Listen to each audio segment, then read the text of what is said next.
Hello. In the day we'll be playing, Heroes Advent. We covered day 12 for all the other characters, so we're about to start day 13 now. This is a whole new day, and the first character to get day 13 will be Max.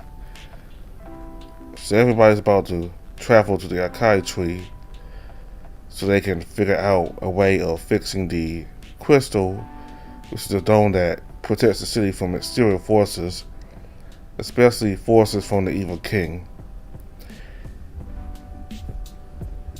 There's a crack that's forming on the crystal, so they're trying to see if there's any way they can repair it. And I believe that's how Linus made it into the city, I think. And y'all know that big fight between Linus and Dave. So we'll go ahead and start day 13 for Max.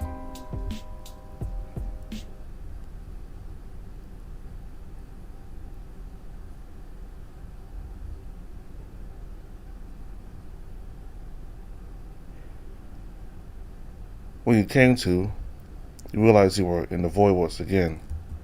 The cold, unnatural emptiness has started to become familiar to you as you felt suspended in the abyss. You knew this wouldn't last for long and waited for the next thing to happen as it always did. Before long, a warm breeze brushed along your cheek, accompanied by a comforting floral aroma that guided you to the solid ground. Alisa.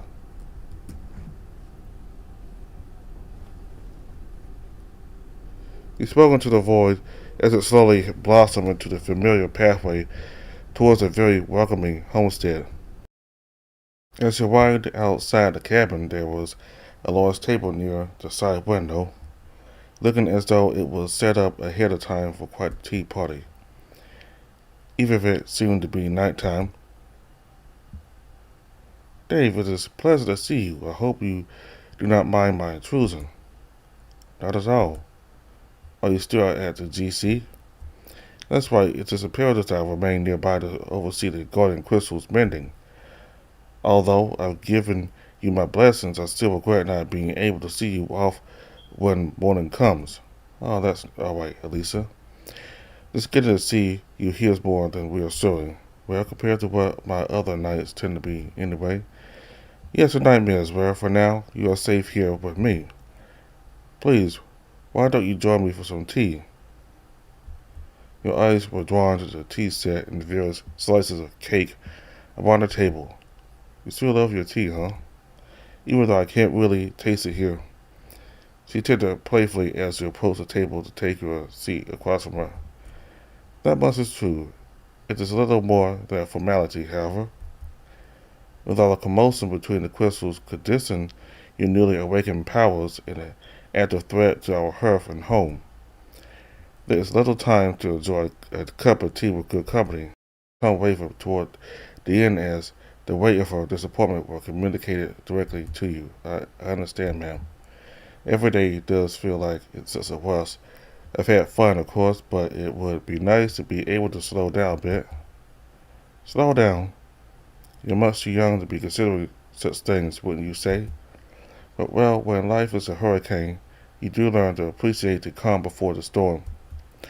I see, if only your companion felt the same way. Yeah. He's trying to now, at least, even if work is still on his mind most of the time. An admirable, if troublesome trait of his.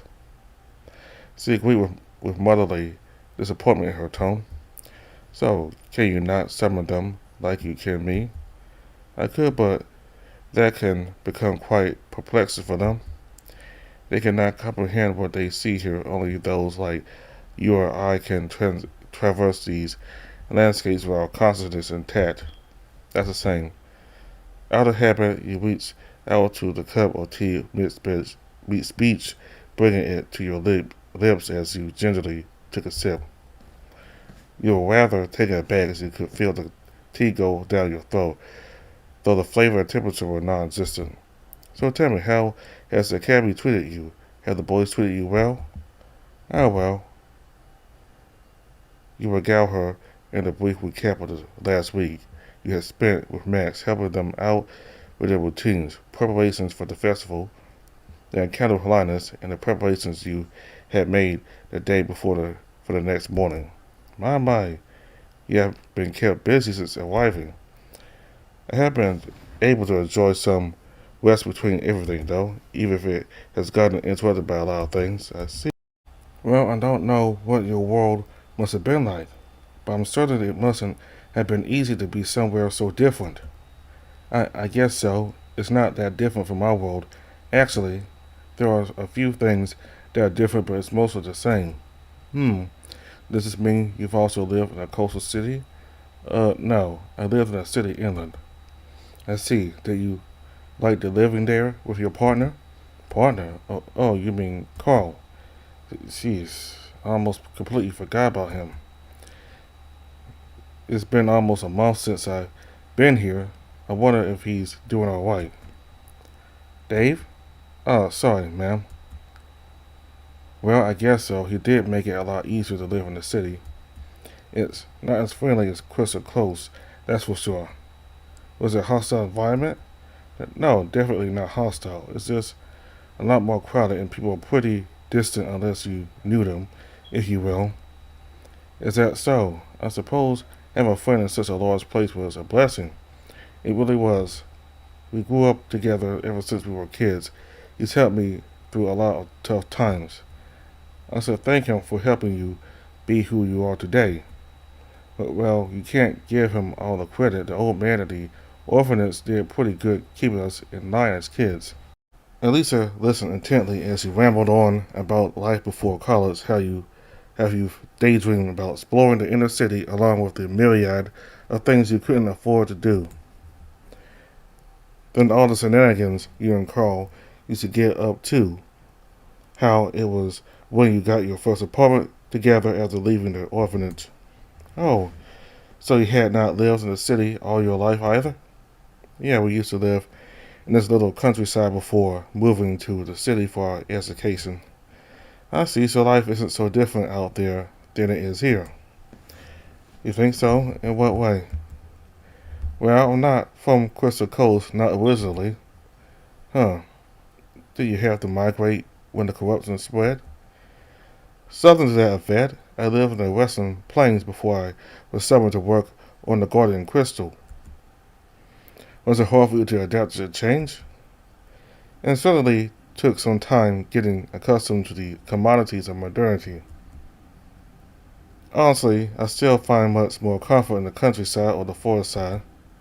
It was also overwhelming when I first arrived. The voices of the people were laden with so much emotion a person could only take so much.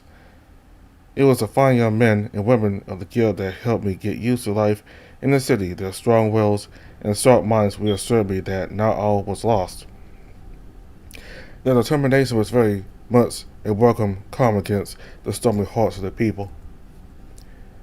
You notice a wistful expression on her face as she stares down at her steaming cup of tea. Alisa, did something happen?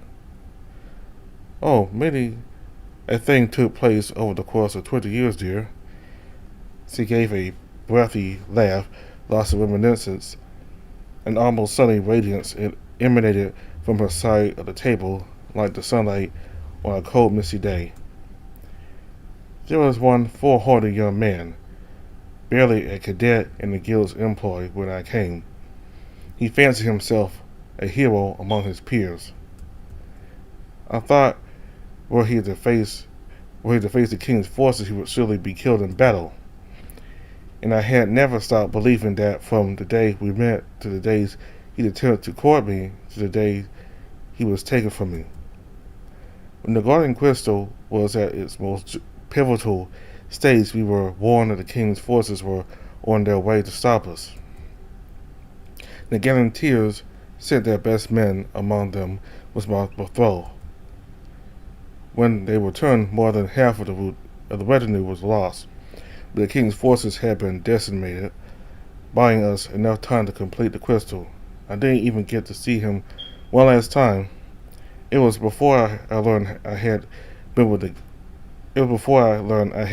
with Child for a little over 3 months.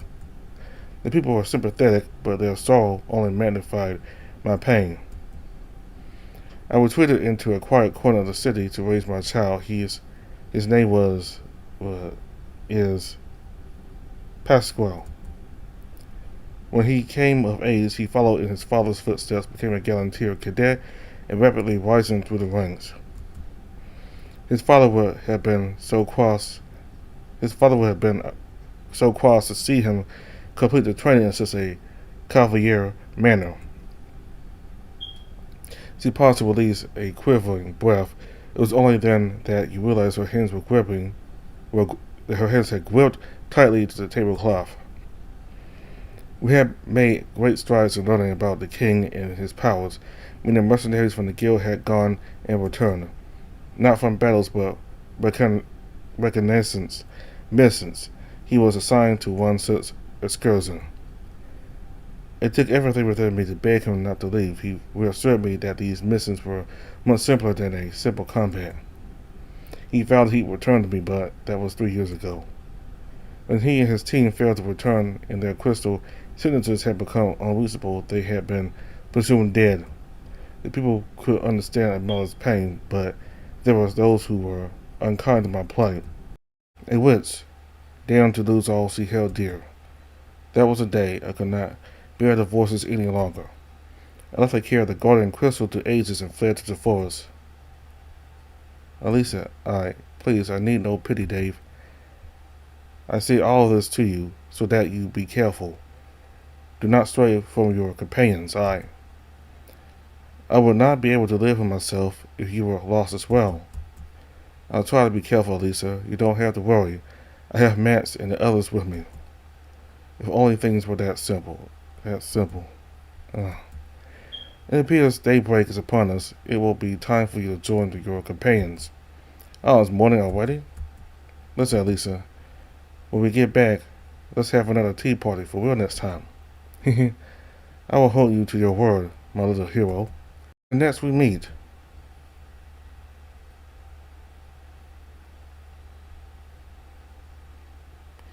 You woke up to the sound of the alarm. The sun was already rising from behind the mountain range. Alisa, Pascal, how many other families like theirs have been torn apart by the king's tyranny?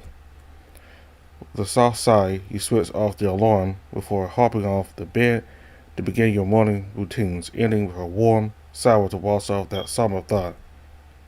After returning from the bathroom, you heard the crystal communicator beeping from your nightstand.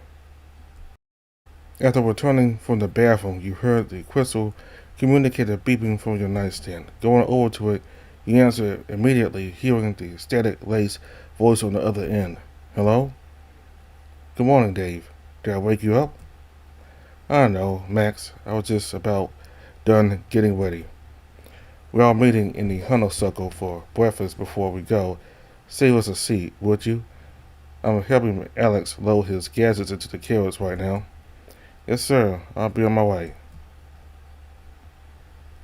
You made your way from the dorms to the honeysuckle. Inside was a usual morning crowd enjoying their breakfast with a few exceptions. Behind the corner, Cody and Tensai were manning the kitchen, the bear furiously tending to the steaming pots and pans as the canine served the floor along with the snow leopard. Hey, Dave, over here. We heard Ray calling from a booth in the corner of the restaurant. Come on, I say the table for all of us. And a seat just for you. He patted on his lap, invited you in with open arms. That's alright, Ray. I'll just take a seat over here. He gave the dragon a secret smile as he sat opposite of him. Alright, suit yourself. So, are you excited for the trip? A little nervous, actually. Had a dream last night that told me to be careful. A dream, huh? After what we witnessed there last time, I'd say that's a good idea. Right. Yeah, it's alright, Dave. It's just whatever. Oh, they're here. You noticed Max and Alex as they walked into the honeysuckle together. They both waved at them to let them know where you were. Dave, why? Good morning. Max, Al, morning. Max quickly made his way to the booth, sitting next to you as Alex slid in next to Ray, tapping away at his crystal phone. Everything is all set to depart. I'll bring the carrots from the stables once we finish having breakfast. I started for breakfast as always, Max. What? Breakfast is the most important meal of the day. More like eat fast. I don't eat fast. That would be a choking hazard. Nah, Cody's pancakes are the fluffiest things you'll ever eat. You won't choke on it. Unlike some prime boiled sausages you had before. Guys, phrasing. The four of you got into a rowdy argument over Ray's in the window, clearly having fun getting a rise out of the rest of you. Thankfully, Cody and Tensai arrived at the table. The bear was balancing a large stack of pancakes in each hand. The canine chief was right behind him, carrying a tray of silverware and an assortment of jars. Quite a lively party. You have some rather spirited companions, boss. Whoa, that's a lot of pancakes. You weren't kidding. I suppose it helps to stay well fed before the travels. Yep. Nice, Cody. You really outdid yourself. Tensai helped me prepare the ingredients last night. We just barely managed to rust this morning. Right, well, thanks, Ten. It's a pleasure. Ray reached over to take one stack from Cody, letting him place the other stacks onto the table. Turning around, he took the plates and cutlery from Tensai, setting them out to everyone, placing the jars of sauces and jams across the table. I can take care of things from here, boss. You just enjoy your breakfast with your friends. Thank you, Ten. Help yourself to breakfast when you get a chance. Will do. Please enjoy your meal, all. The German Shepherd gave a sallow bow, taking the tray with him back to the kitchen.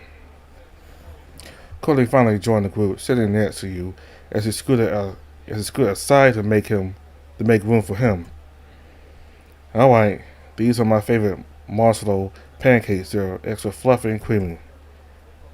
For toppings, we've got Malvic syrup, spring honey, and strawberry, blackberry, and prickleberry jams. Looking at the others, you weren't quite sure if anyone heard the bear as they already grabbed their own stacks of pancakes for their plate. You watched as Matt stacked his plate high with pancakes, only drizzling a little of syrup between each layer.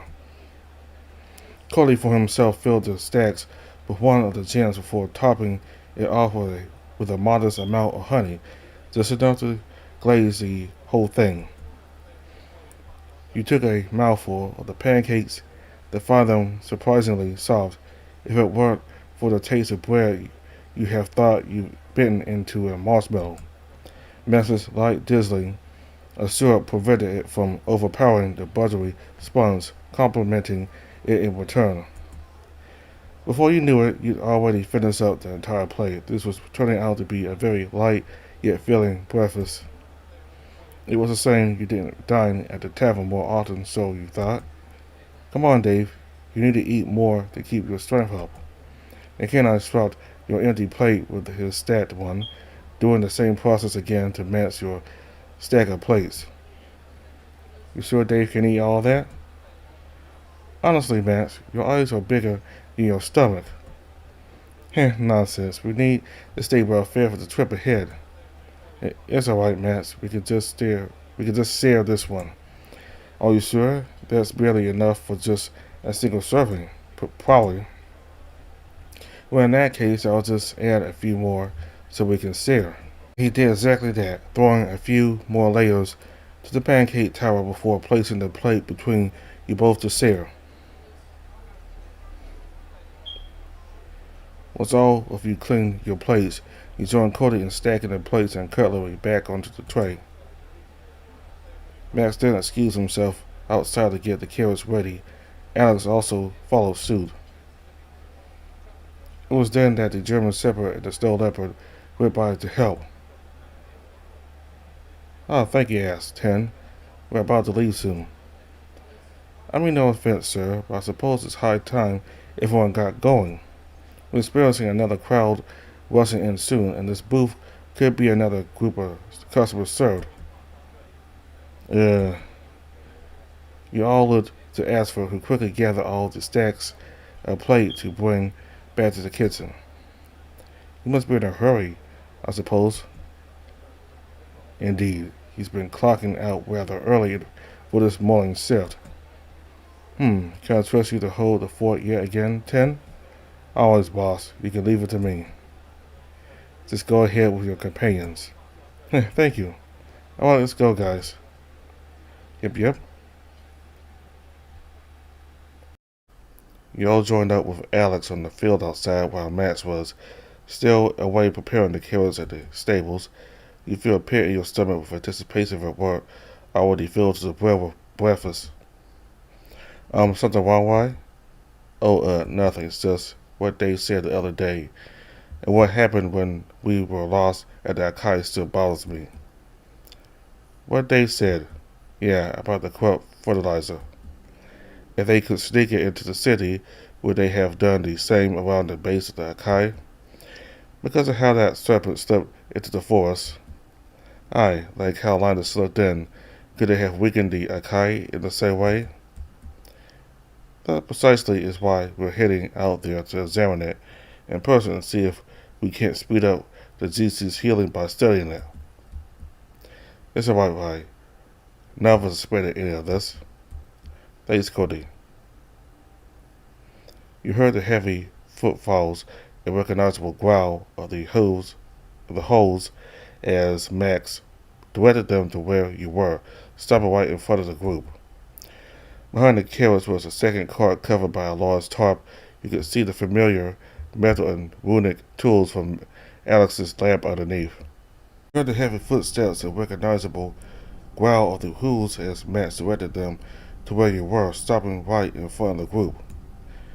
Behind the carriage was a second cart covered by a large tarp. You could see the familiar metal and runic tools from Alex's lab underneath. The Lynx quickly went over to perform one last security check just to make sure his equipment was safe before hopping inside the carriage. You climbed into the seat next to Max, riding shotgun with him. You going to be alright out here? Or you want to go inside the cabin instead? Nah, I'd rather get some fresh air. It's been a long time since we went on a carriage ride anyway.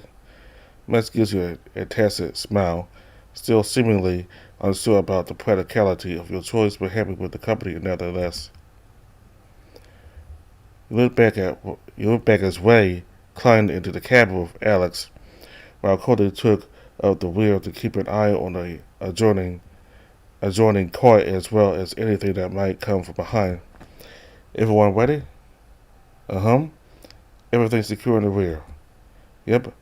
Arai should be good. All good there, Dave. Yep, let's go. Alright, onward. Yeah. Matt spurred on the hooves as they began to trot their way out of the city.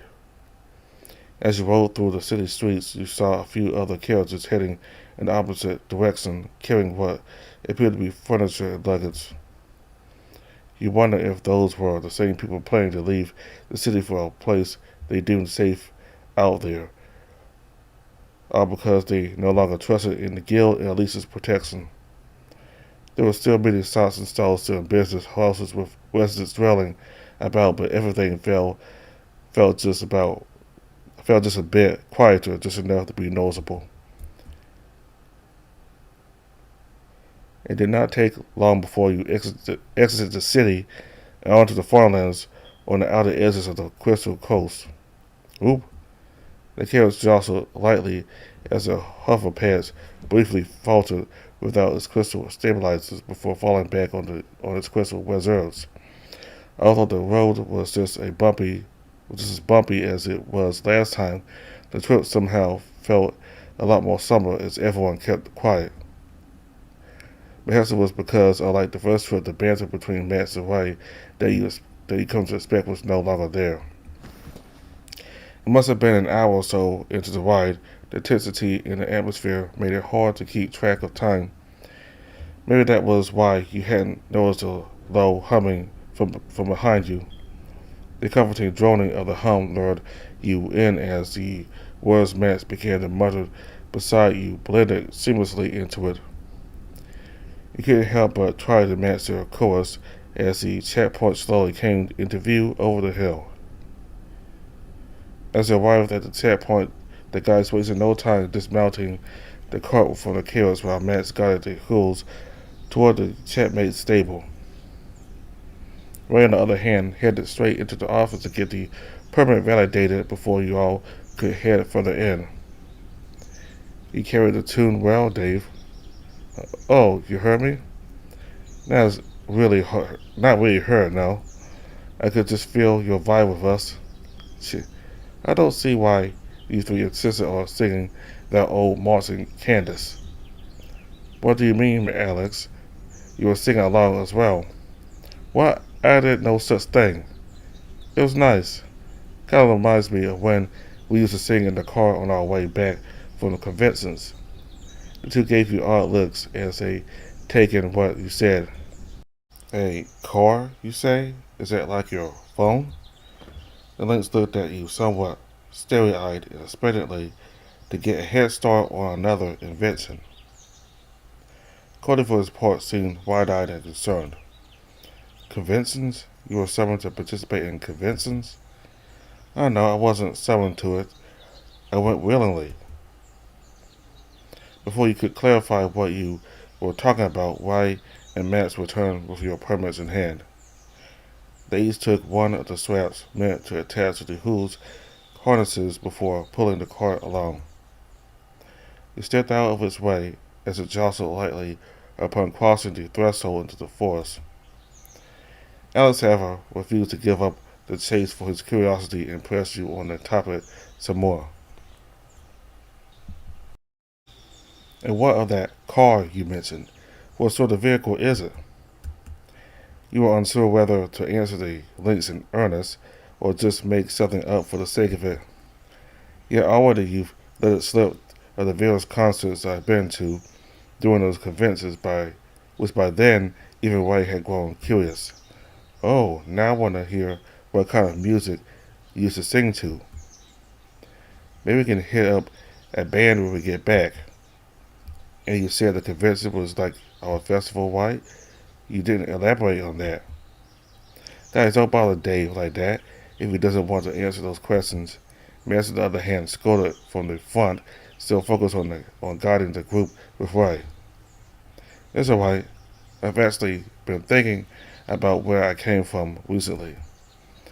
It was only one thing you said, and then if they already had a lot of questions, what should you start with?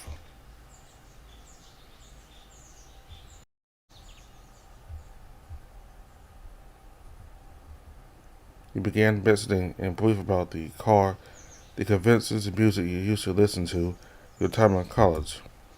Looking back, it all started thanks to Carl, who pushed you to do a lot of things at the time.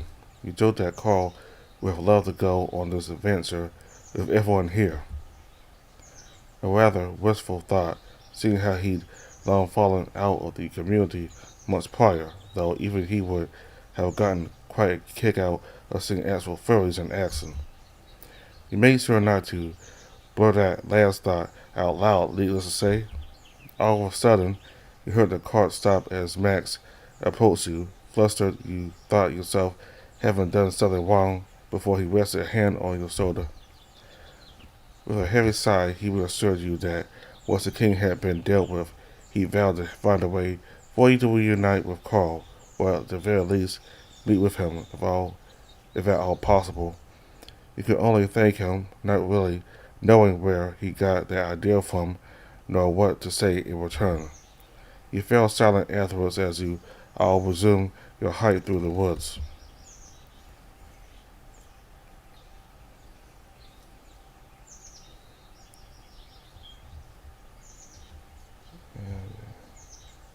These other choices here about the car with Alex and the songs with Ryan and the convention with Cody.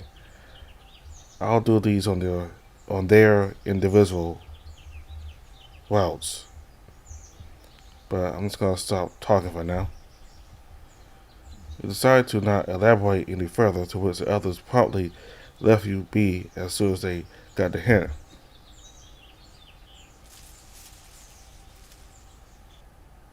Oh, we're here. You slowed down as the crew arrived upon the clearing at the base of that kite. It still looked about the same as when you had last visited. The crystals hadn't lost their luster, and the tree itself seemed unharmed. Huh, everything looks unchanged. We don't know that for sure yet. Right, let's go over our test again, shall we? What is everyone doing? Let me go have a look around the immediate perimeter. Make sure nothing's lurking out there for us again.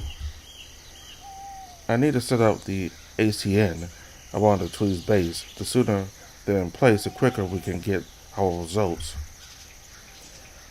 I'll clear out a section for the tents and start the fire pit. Good, all that leaves is getting the rest of our equipment out of the cart. Dave, you with me. Help me unload the rest of Alex's equipment. Right. He quickly climbed into the cart, passing off the first equipment he could get a hold of to Max. After going through the heavier items, things really sped up as you both got into the groove of passing from the cart onto the ground. Eventually, the links went by, thanking you both as you calibrated the equipment on the spot before bringing the items you urgently needed over to the Akai's base. Nice work, Dave. Thanks, Max, but is all this stuff really necessary? Well, truth be told, I wouldn't know. Alex said he needed as many tools from his lab as possible to properly assess the Akai while we're here. That way we won't have to go on multiple trips in case he missed some kind of data he was supposed to gather. Right, I can't imagine having to lug all those heavy machines back and forth seas. Agree, that's why doing this is better. With the lab equipment out of the way, you both helped Cody setting up the tents while the bear put together the fire pit. Afterwards, you both took a break by the newly put together campsite. Do you do this kind of thing often, Max? Now, most of my assignments are within the city's borders, so I don't need to use tents as often.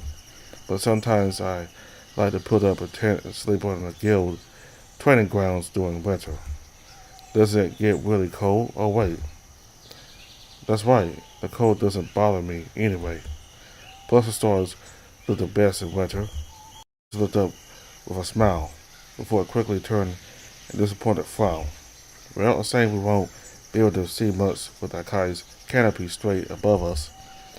That's alright, Max. Maybe some other time. Yeah, some other time.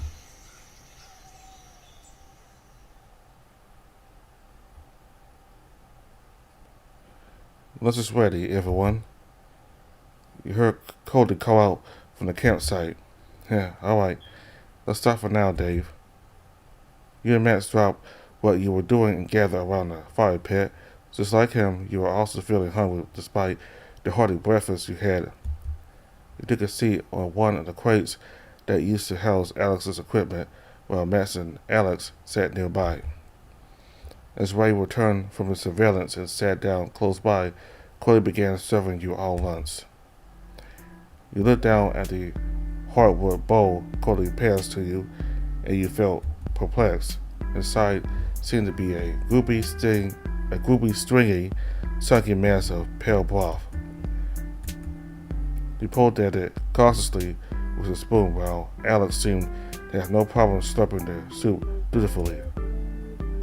You could see Matt swallowing his trepidation before letting out alongside. I definitely didn't miss this part of camping. Don't gotta tell me twice. Sorry guys, since there really aren't any other ways to transport rations long term, we'll have to make do with this. Honestly, it's not so bad as you guys make it to be. If you close your eyes, you can hardly tell the difference from Cody's usual meals. Alex said nonchalantly, eyes closed as he casually shuffled the goopy sludge of a gruel into his mouth. I think our pals probably can still hold out until dinner anyway. You're lost, right? Actually, Cody, you still got some of those nut bars? Yes, but those are emergency rations, right? For emergencies. Yeah? Well, this is an emergency, Cody. I'm starving, you see? Cody gave Rai another amused look as he pulled two of his nutritious snacks from his pocket and gave them to the dragon. He also passed another few to you and Max. Sweet. Ah, nice. Thanks, Cody. Max happily accepted them, crushing them into the gruel, giving it an almost granola and yogurt appearance before digging in. Yeah, you're welcome. You look down at your lap between the bars in the bowl. What do you eat?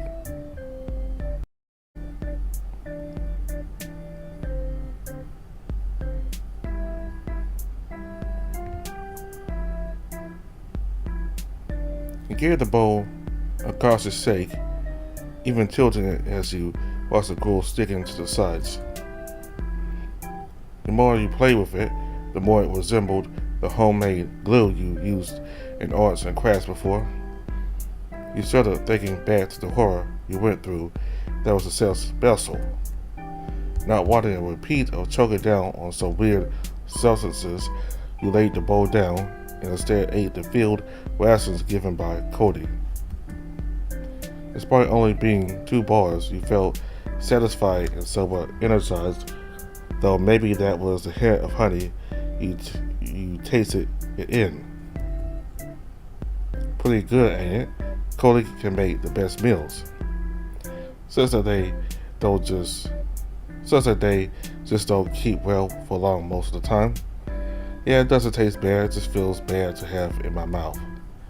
What's the matter, Max? You don't like having Cody's hot and first white chowder in your mouth? That's what I just said, right? Yeah, come on.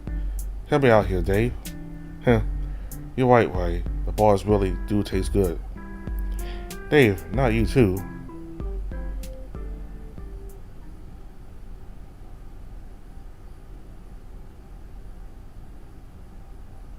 Alright, Ray and I will go out and hunt some game meat for dinner and breakfast tomorrow. We'll stay here to keep watch over the tree and the wedding. Stay in contact with your phones. They still work out here? With Arai functioning like the GC, things that worked in the city should work as they should here, at least in theory. We managed without these fancy gadgets before. We'll be fine. As you say, don't stay out there too long. We shouldn't split up for too long. Alright, I'll go with you. Sure thing, Dave. Just stick close to us. Be safe, everyone. We will. Let's go. Keep up, Dave. The two of you departed from the forest. Ray guided you and matched to where he first spotted the tracks of a few game beasts. There's some fresh tracks here from 2 types of critters. Looks like Borg's who's. Yep, those over there look like auxiliary tracks running into the bush. Matt stood up from his squat, turning to Ray with an uncharacteristically mischievous smile. What do you think, Ray? Want to make a bet? Why here? Didn't Alex tell us not to split up, though? If anything happens, we're all here again. It won't be like before. Ray saw your rather hesitant look, ruminating over Max's words before returning that mischievous grin back. Just like old times, huh? Alright, you're on. The one to get the most meat wins. So, what are we betting for? The loser has to take the first night watch. First night watch, huh? What, getting cold feet now, huh, Max? Nah, never. Alright, deal. May the best hunter win. Oh, you're on. Wait. The two were about to split off as he spoke up, stopping them in their tracks. What about me? Oh, you want in on that bet too, Dave? I don't mind, but Dave can't go off on his own. He'll just have to go with one of us. Who will you team up with? I'll go with Max. Try not to hold Max back too much on my behalf. Doubt it, he's not going to sabotage my hunts like a certain dragon used to. Nope, no idea what you're talking about, Snowy. Before the canine could retort, Ray had already sped off at a brisk pace, following the tracks of his chosen target. Bah, we'll let the results speak for ourselves. Let's go, Dave. Alright?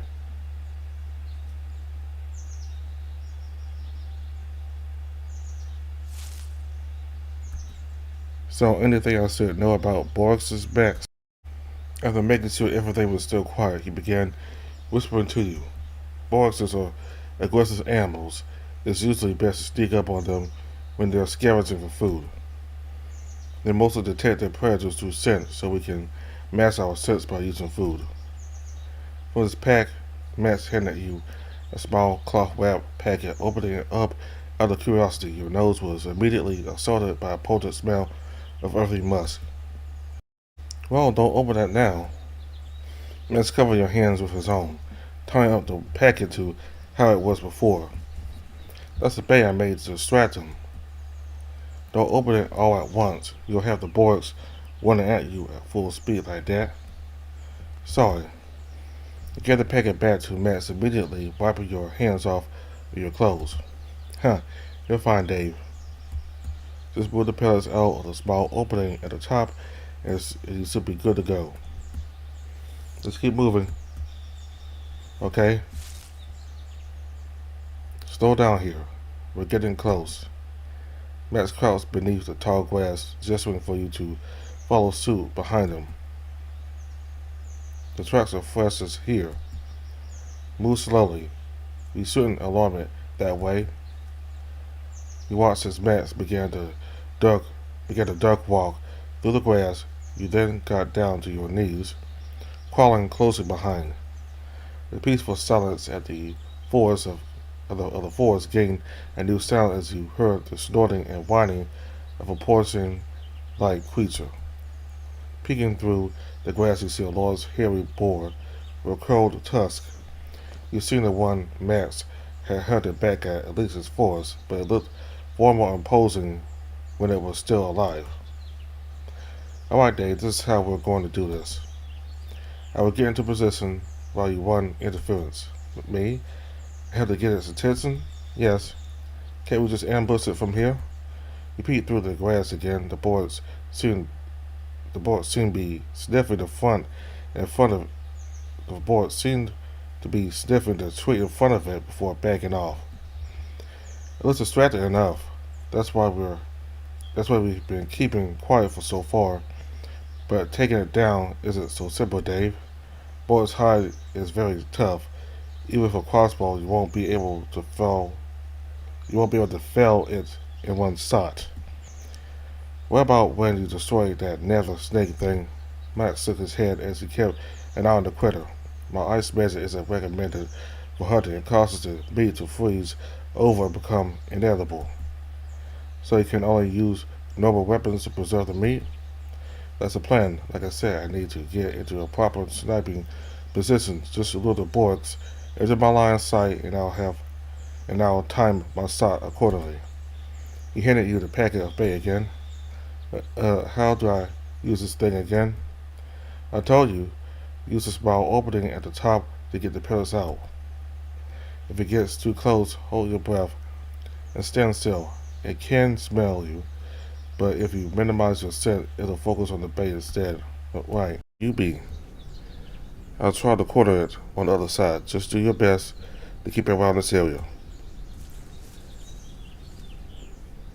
You watched as Max made his way towards the small pile of rocks closer to the boards. You could still see him, even just barely, as his fur blended into the yellow tilts of the tender grass.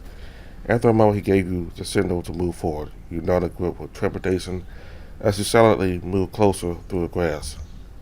You observed the Borgs for a moment to see what it would do next. The Borgs perked up, trotting off to a tree on the far side of the perimeter. It began digging with its cloven hooves, looking for something. What will you do? Approach.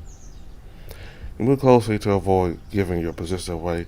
As you got closer to the boards, by then the boards had finished digging and picked up on your scent, stopping in place before slowly backing itself into Max's view again.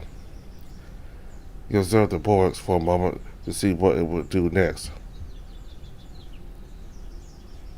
You saw the boards wandering over to the rocks where Max was crouching behind. It was sniffing around the boulder curiously, seemingly about to find Max's hiding spot. What do?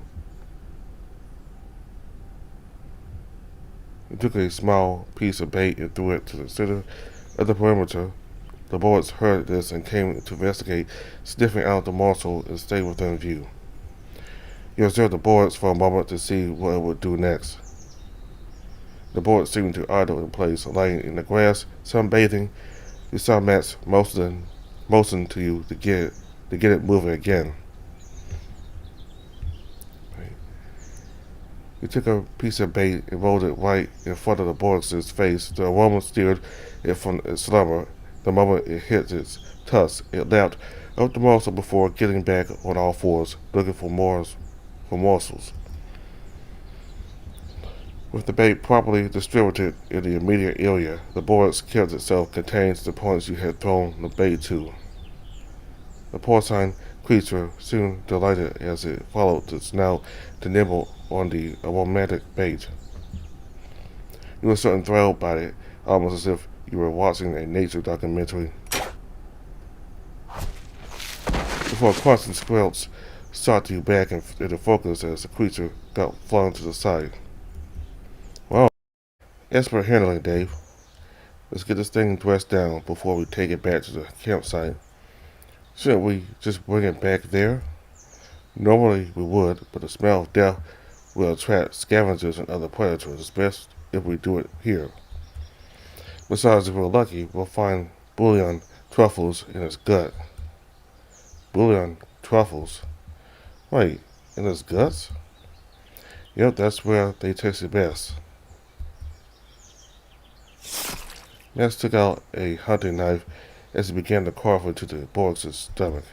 It was difficult for you to stomach, especially when the smell was so unbearable, but you toughed it out for Max. The task became easier, however, as your attention was diverted from watching Max methodically dress down the carcass as he rambled on about the particular ways to deal with disposing of the innards. You tuned it out, politely nodding your head, pretending to understand as he happily shared what seemed to be his favorite part of hunting.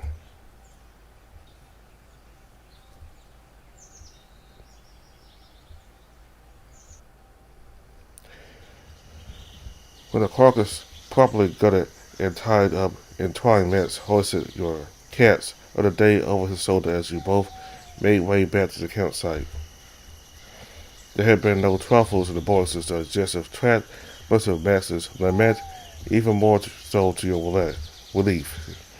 The blood on his hands dusted in dirt until you could return to the camp to bathe properly after having dragged yourselves through the dirt and grass this whole time. Max had offered to hold your hand on the way back, but you politely declined, not wanting to get the muddy blood on your own hands. There's no way Ray caught anything as big as this. I thought there was any other boards this close. They're territorial. So you think we won the bet? Only one way to find out. Let's head back and show it to him. Let's go. Until you spent the short hike back, laughing all the way to the camp. When you made it back, the sun had barely made its way past the canopies as it descended over the tree line. Ray was the first to greet you on approach. The hunter, his protege, returns. Of course, it's a Borgs. Why am I not surprised? Oh, a fatty Borgs, and an auxiliary venison. This will feed us for an entire week. If it'll keep that long, it's served with the ice crates we brought. Could you chill them before you go waltz up, Max? Sure, I'm on it. It's good they got to prepare the cats the other day for dinner. Max and Ray got into their typical heated discussion of who won a bet, though it wasn't long before it dawned on both the canine and the dragon that no one had brought scale to weigh their respective catches. Oh, saying we couldn't weigh them critters for comparison's sake. Still, so the guess you go for the boards either way. You have our team's lucky charm with you after all. I wouldn't say that. You had that auxiliary dead to rights. There's no outrunning the trailblazer. Huh, you say that, but the damn thing almost gave me the slip a few times. Got lucky it got mangled in twitweeds, or else I'd still be out there running. No kidding, without Dave's help, it would have taken me much longer to lure the boards into my sniping spot. So what do you think? Who won? I think it's fair to say we both did. How about calling it a draw? A draw, huh? Guess we should have expected this to happen. Guess so, but you gotta admit, mine's bigger. Yes, but it's not just about the size, right? It's about the quality. Matt's friend is chilling the last of the crates as Cody went by to take them to the cooking station. Thanks, Max. You're welcome. So we're heading out to the lake to waltz up. Wanna join us? I can't help but waltz all those hard to reach places if you want. I don't think that's necessary. Why? You're welcome to join us, though. Us? Yeah, are you not coming, Dave? We need to waltz out. Can't just have dinner like this, right? Yep, agreed. Besides, I don't mind if we're going for a twofer here. I guess so. So, what will it be, Dave? I could use a bath after having blood and all that grass from the hunt there, the game, and so we're gonna go to the lake. That bath actually sounds really nice right now. Yeah, it's awesome. Don't take too long, guys. Dinner should be ready in a bit. Alright, the lake isn't that far from here. We'll be back in 2 flicks of a tail. The three of you headed back the way you came for us, toward the log bridge, before taking a left to follow the river upstream. Before you knew it, the forest opened up to another clearing around a pristine lake. With it being this close to the Akai, you wondered if it was the water that feeds the Akai, or if it was the Akai that kept the lake this clear. Nothing like a cold dip after a good hunt, eh, Max? A well-deserved wash before a well-earned meal. You set it your top off, folding it to one side so it wouldn't get wet. The three of you knelt along the shallows of the lake, taking handfuls of the clear water to wash off the blood, sweat, and dirt that clung to your bodies. So you two keep impressing me with how well you've been working together? Of course, we're supposed to work together well. I know, but you don't always do well with a partner. I'm surprised you've gotten this far together. Why? If this is about Toby, Toby's hard to work with, no matter who he's paired with. For real though, you and Dave really seem to get along, like me and Finn do. Get along, huh? Matt took a sidelong look towards you, a sudden contemplation taking over his normally straightforward expression. Huh? I guess we do. Max, let's hurry up and finish bathing. We can't let dinner wait. Swooping down to the new, the three of you finished washing off on the shore using some aromatic grass that grew nearby.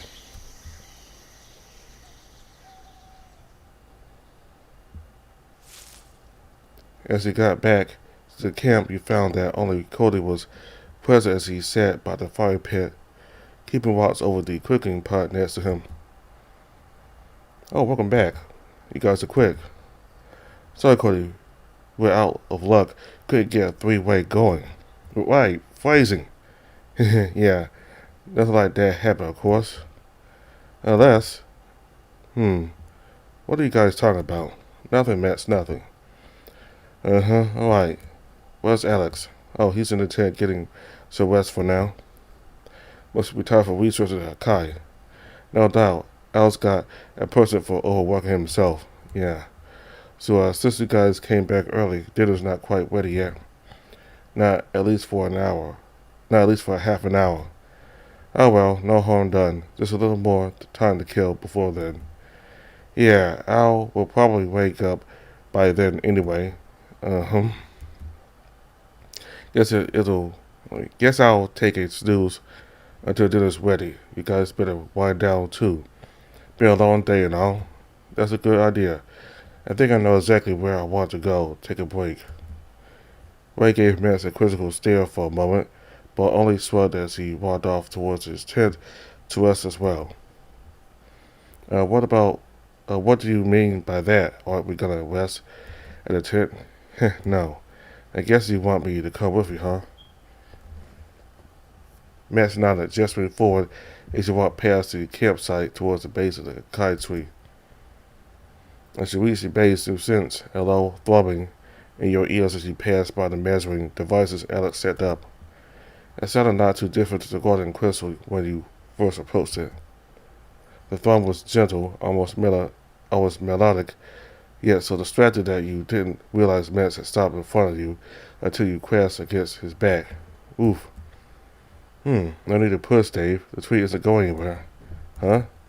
He looked up as Max pointed to the towering biomineral, the crystal whose trunk beginning to emit a low glow in the diminishing light. We're going up there. The view is amazing. Up there? We're not going too high up, are we? Of course, that's the best place to be. Max didn't elaborate any further as he began ascending the tree, gripping along the gnarled branches and hollow knob holes. He hesitated at first, lagging behind for a bit before following his example with a nervous go. Thankfully, this worked in your favor as you made a mental note of the path Max took, as well as giving yourself some space to not bump into him. You hadn't done anything this vertical since you were a kid. The squares and lumps you took from the falls started tingling all over as the memories came back. Though for a tree that Akai had a lot more footholds and grips than your average oak, thus making the climb less treacherous but tiring all the same.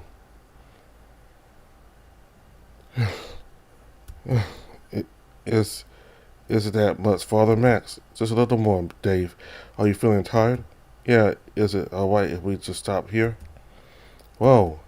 You were caught off guard as Max climbed down from the upper branch he was perched on to grip you in his arms before carrying you the rest of the way up. You tensed up, feeling the pit in your stomach at the weightlessness of your body mixed with a warmth in your face in proximity to Max's body. Then sit was brief, much to your disappointment as he set you down on a branch sizable enough to sit on. I guess this is as high as we'll get to go without using my hands. Yeah, we'll say. That's fine, the view from here is nice enough already, see? Max pointed towards the horizon, and as he said, the view truly was something else.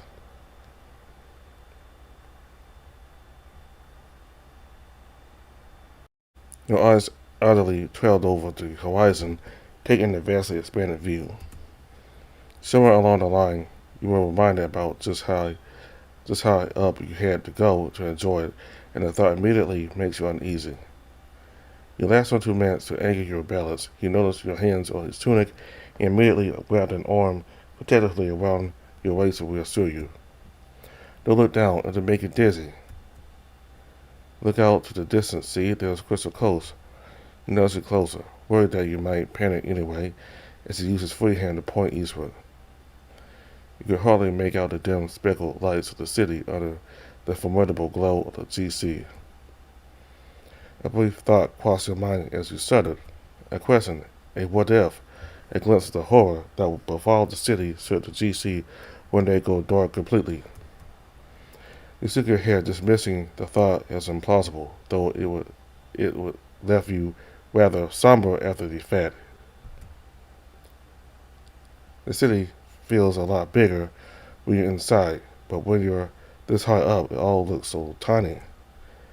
And over there, that's the forest where Alisa lives. He swung his arm southward to the mountain range, which looked more like hills from this viewpoint. It felt like you could hike around in just mere minutes, but as you thought back to when you first left the forest by carriage, the distance of that trip alone was enough to tell you otherwise. Even more somber thought crossed your mind, seeing the physical distance the rabbit woman had to put between the people and herself. Ever since the loss of her only child, the foresters there have a unique taste from all the edible mushrooms in that forest. You didn't get to linger on the thought for long before Matt swung his arm back in the opposite direction towards the north. You can see the islands way out there on the ocean. Those are the outer Hainan Islands. They're the ones we do trade with. The same ones that brought in the corrupted soil. Couldn't say the lingering thoughts about each thing Matt pointed out about the surrounding area. He talked about all the foods he tried from each region and the places to find the best view in each, but it all became white noise to you. The feeling continued to nag at you that he wasn't just trying to keep you entertained while up here. All the more he talked, the more you realized there was one direction he was ignoring. Max? Yes, Dave? What's behind us? Max held you tight with both arms as you panicked. Did you say the wrong thing? It was short-lived, however, as he steadied you between his legs and turned you both around to face the rest.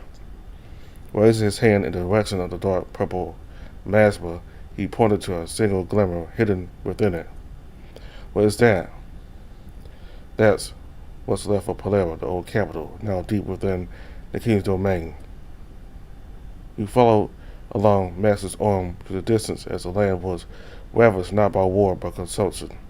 From the fields and forests upon the hazy horizon to the withered thorough line around the Akai's forest, everything was barren.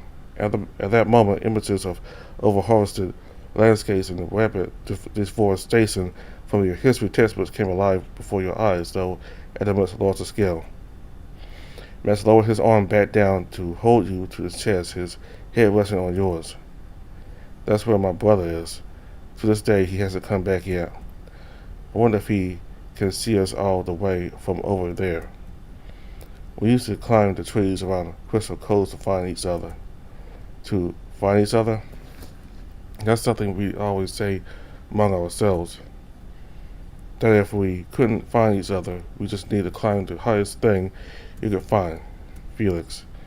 He reached up to hold onto his arms, rubbing them gently to ease his tension. The temperature around you was cooling drastically. You didn't mean to pry, but you decided to remain silent, letting him process his emotions while you coached him with soft pats. A low growl from within Max's chest forced you to freeze up.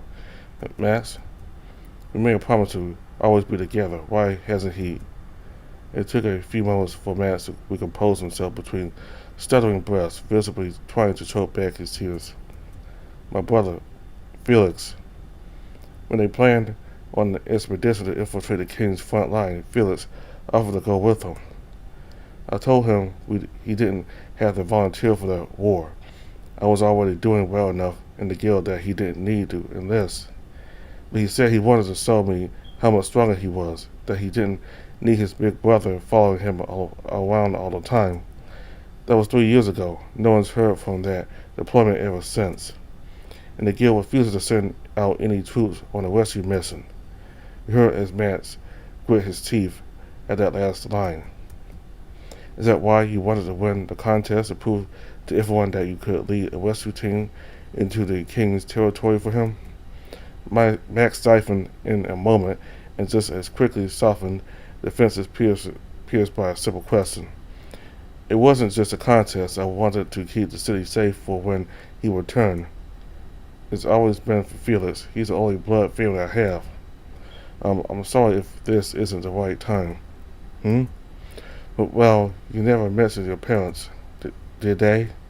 Max shakes his head, rubbing his chin over the top of your head fur. No, but they can be dead as far as I care. Max, sorry, Dave. I suppose that's not what a child is supposed to think of their parents, but Felix is too young to remember how our parents abandoned us told us to fend for ourselves as they left the city. We had to rely on the charity of the farmers. They were the ones they were the only ones that would let us work for our food, until I was eventually old enough to join the guild and earn money and sell it for us. When I joined, I saw how much safer the volunteers made the city. It made me proud to keep it safe for my brother, and I'll continue to keep it safe so he has a home to return to when he does. It's a silver bane, after all. His forced laughter came out like a croak as you felt a speck of water fall on your cheek. You looked up to see the size of his white fur matted to his cheek as tears began to streak over it. Max, you, hmm? Won't feel at ease until you found out what happened to him, won't you? I can't say whether he's alive or dead. There's no way for us to know that. But I know that you've been hurting yourself trying so hard to keep the city safe for him. I won't speak for him, but as your friend, I'll tell you, you can ask for help and rely on your friends, Max. You reach out to touch his face, his head leans into your palm, defeated. We'll work together to find him, no matter what happens. Are you ready for that? Max took his head, removing your hands from his face, nudging you out from within his grasp to face you head on. No, I don't think I'll ever be ready to accept that possibility. But I think I can try. He gave you a tacit smile, though pain and tears stained it shone through with sincerity. With that, Max turned back to the east to look over to the city as the sun began to set. He looked away from the corruption, but not turning away from it. No, thank you for listening to me, Dave. I try not to bring this up too often. I don't need everyone to worry about me. You should let them worry about you as much as you worry about them, Max. They're volunteer too, you know? Max turned to you again, letting out a hearty laugh, dispelling the tense atmosphere between you. While not joining in his mirth, you did smile to yourself, feeling quite glad that his mood was no longer so morose. They certainly are, Dave. But Max reached over to ruffle your head fur, all smiles as you protested and pat down your frazzled locks. I mean it, Dave, thanks. I used to think you were just going to be a thorn in my side, but you've really become a friend I can depend on.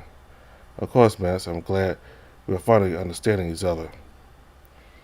He reached out for you, taking you by the shoulders as you loosened up, letting him pull you back into the safety of his arms.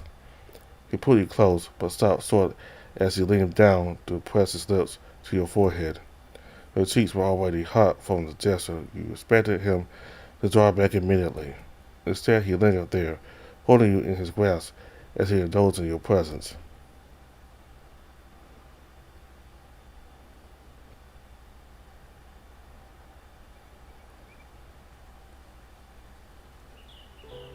Max, what?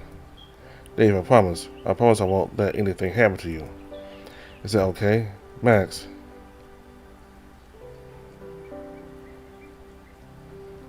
Only if you promise you won't let anything bad happen to you, too. And let out a breathy chuckle that brushed your fur. I promise. Even if the corruption spreads, I make sure we're all safe. You stayed like this for a little while. The relative silence of the heights almost felt like the rest of the world ceased to be for a brief moment. You wished you could stay longer, but when a chill blew through the branches reminded you of the time. Guess it's time to go back down. You think you can manage on your own?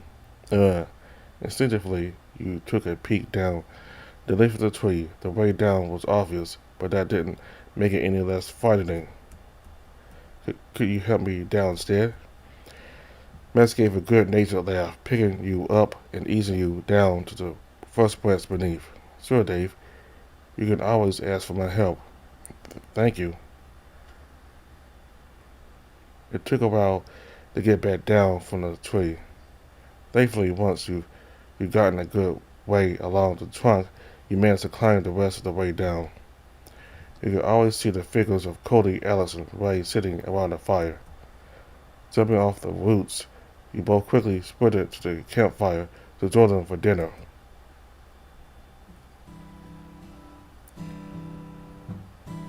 You're late.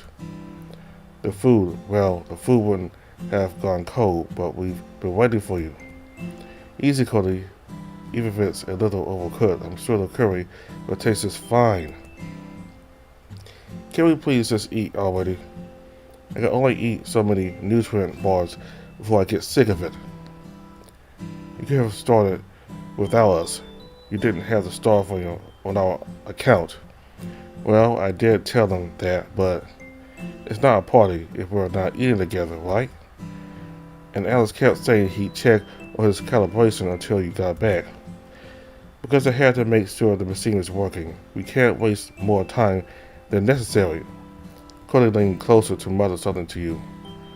He refused to eat a single bowl we offered him. Hey, well, now that we're all here, let's dig in. With the floors, the bear plopped 5 plates with steamed rice, pouring into the steaming aromatic curry onto it as they were passed around to each of you. Alongside that, he reduced a flat board of side dishes for everyone to take. Cody decided to put some pork sausages in along with the meat Max brought back, which just enhanced the taste even better.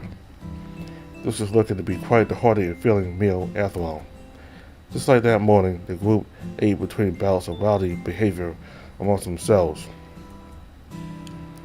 Jokes and shouts between Max and Ray, the occasional flustered quips from Alex, and Cody offering everyone more food. They looked to Max as he engaged with the conversation earnestly, shooting you a look now and then for you to exchange smiles.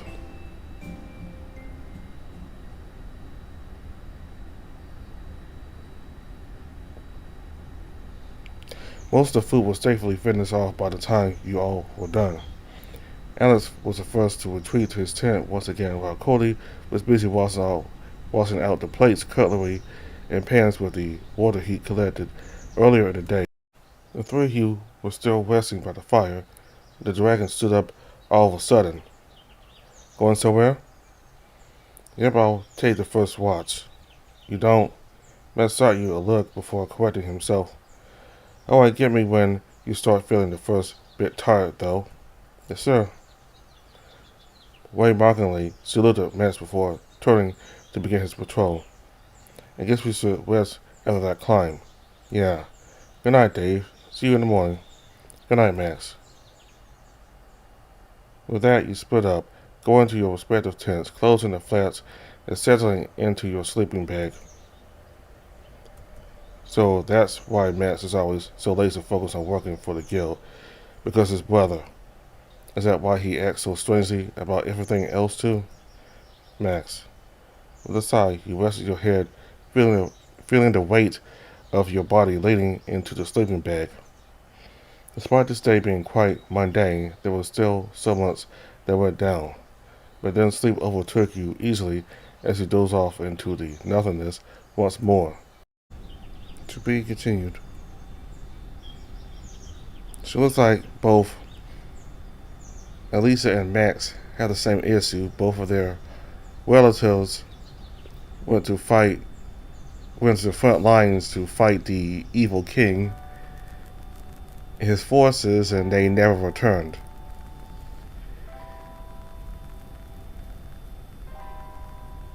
They may still be alive, but they're just imprisoned. But again, they could be dead.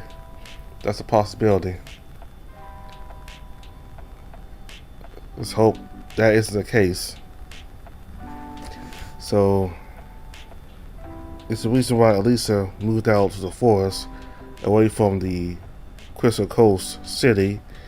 It's the reason why Max decided to prove himself by constantly doing work for the guild, constantly going on rescue missions constantly going on missions and not getting any rest.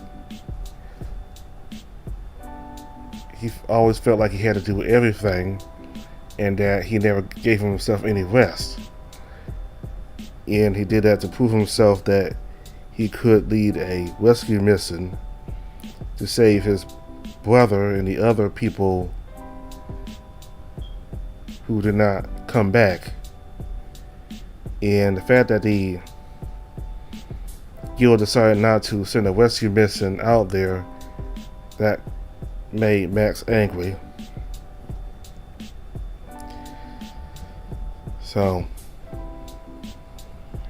we got to learn more about Max, and as well as his parents, and the fact that his parents abandoned both him and his brother and told them that they should fend for themselves.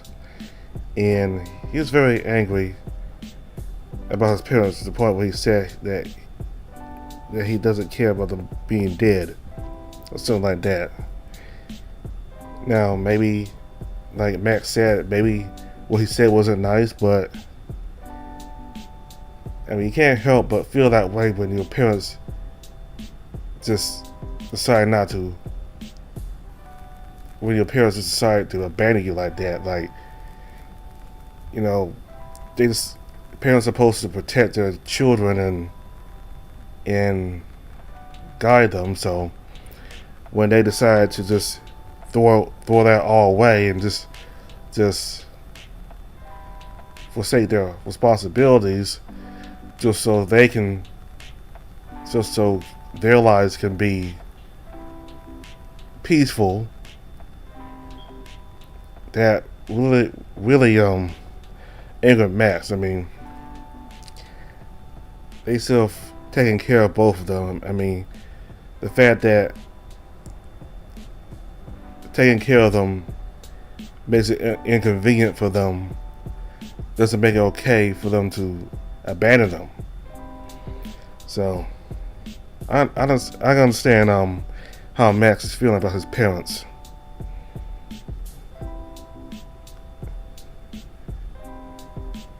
So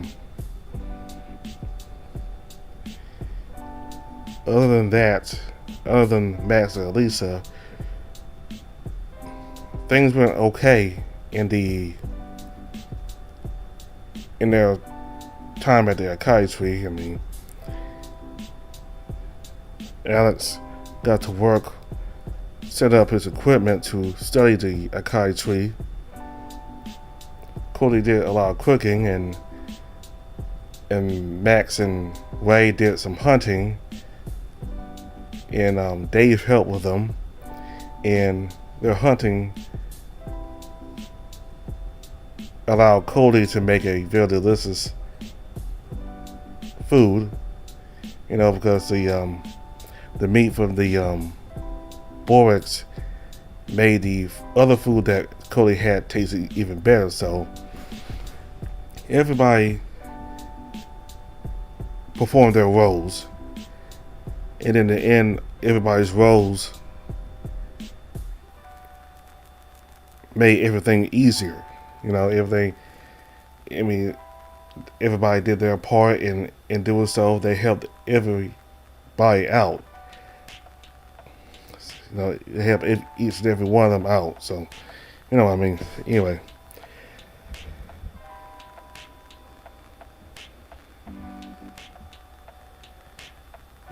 I wonder how many days it's gonna be at the Arai tree. This day 13, and we haven't really learned anything about the Arai tree yet, so wonder how many days we're gonna be here at the Arai tree before we head back to Crystal Coast. So about what Max said about Dave, what he thought about Dave on day 1, he said that he thought that he would be a thorn by his side, that he was just some annoying kid that would weigh him down. But over the time that he got to know Dave, his opinion of Dave really changed, and now he considers him to be a reliable friend. So this goes to show that if you get to know somebody your opinion of them can change. Because in many cases, when you form an opinion of somebody when you first meet them, very often that your opinion of that person is not true. It's not true. Your opinion of him is not, it doesn't match what the person really is. You get to know that person more, you'll get to see who that person really is, and your opinion of them will change. So, I mean, when Max heard about a hero coming to defeat the evil king, Dave didn't look like the type of person that could go out to battle and defeat the king. I mean, to him, Dave was just a small, scrawny kid. But Dave certainly is proving to Max that he's way more than capable. He's certainly more capable than what Max gave him credit for.